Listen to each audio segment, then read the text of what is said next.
Kia ora, Michelle. So we're here today to talk about the upcoming funding round for the Waikato River Authority. So maybe you can start us off by just giving us an outline of the process involved in that funding round. Sure, Phil. So each year the authority runs a funding round where we award around $6 million to projects that help improve water quality in the Waikato catchment and help us to achieve the vision and strategy for the Waikato River.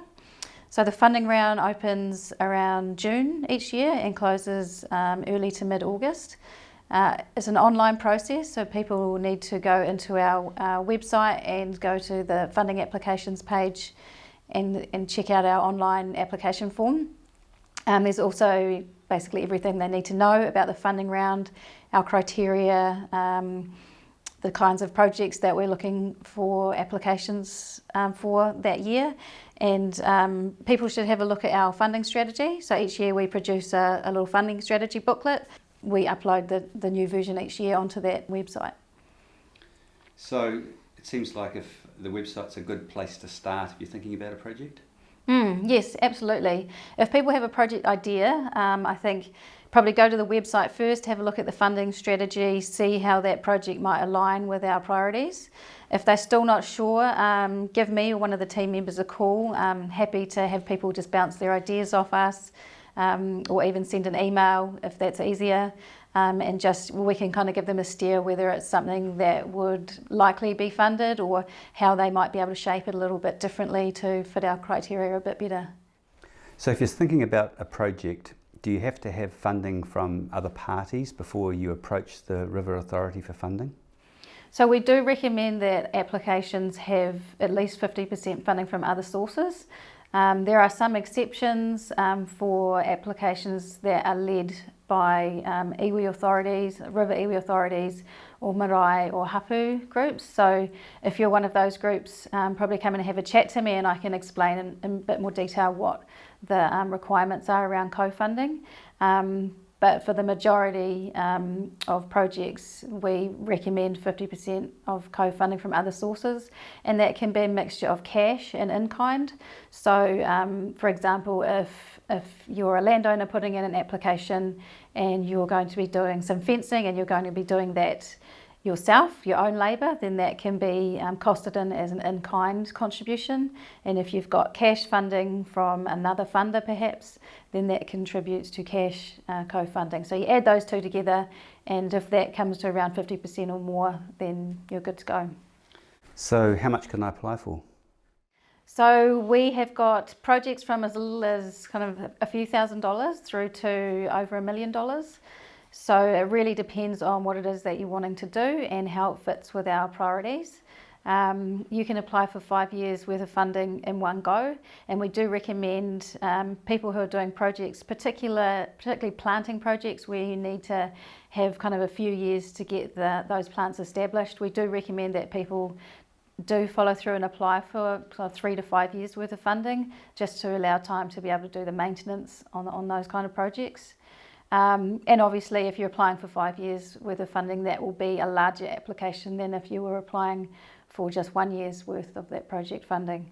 So there's no limit really, it just depends on your project and how it stacks up with priorities, and obviously your costs need to be in line with what market costs would be.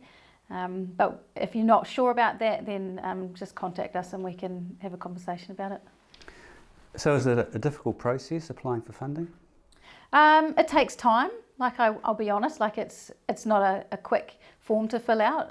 You do need to make sure that you do your background work, put together a good project plan.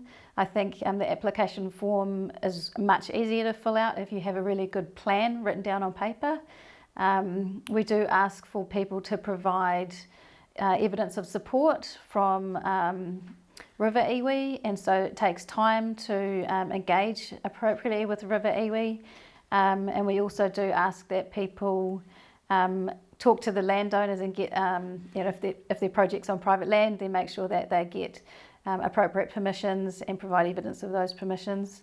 So there's a lot of steps in the process, and I think it's important to start early and make sure you understand what's involved in filling out the application form so that you can give yourself plenty of time to gather the information that's required.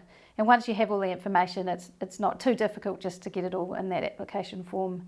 The form is online, so if you're not really good on a computer or you just don't feel that confident about using a computer, then I recommend that you grab someone who you know who can help you. It'll just make it a much more stress-free process. So what about iwi projects? Have you got a different criteria, or is there a different approach that the River Authority takes when assessing iwi projects? So we've funded quite a lot of iwi-led projects in the past, and we would like to see more iwi-led projects applications coming in.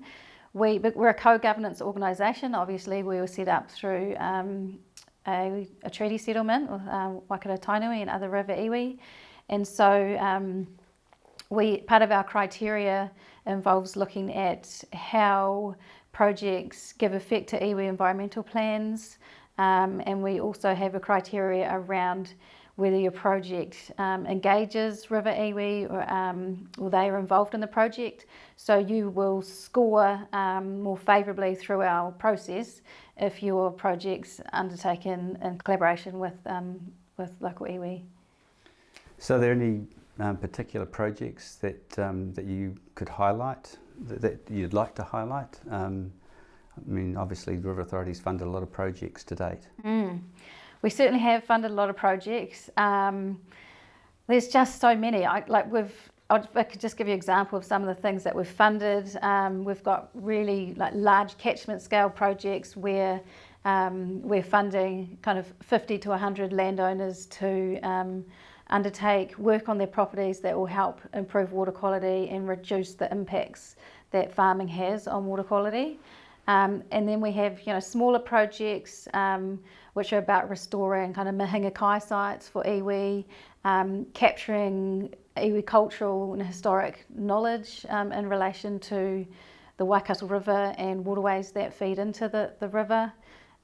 We've also got projects that are about restoring the taonga species, improving habitat for tuna or eel, which are a taonga species for Māori. We've also got restoration of whitebait spawning areas, projects that remediate barriers to native fish. So our native fish most of them need to migrate between the ocean and headwaters to complete their life cycle, and there are many barriers in a lot of cases, culverts, floodgates, dams, that they can't get past, and so we've got some projects to help remediate some of those barriers. So it's a massive variety, and I think people should go have a look at our website. We've got some really great project stories of examples of things that we've funded, and there's also a map there that shows everything that we've funded and a little bit about each of those projects. So rather than going into depth about any particular project, I just think people should go and have a look on the website and just get an idea for themselves what we've funded and what it looks like.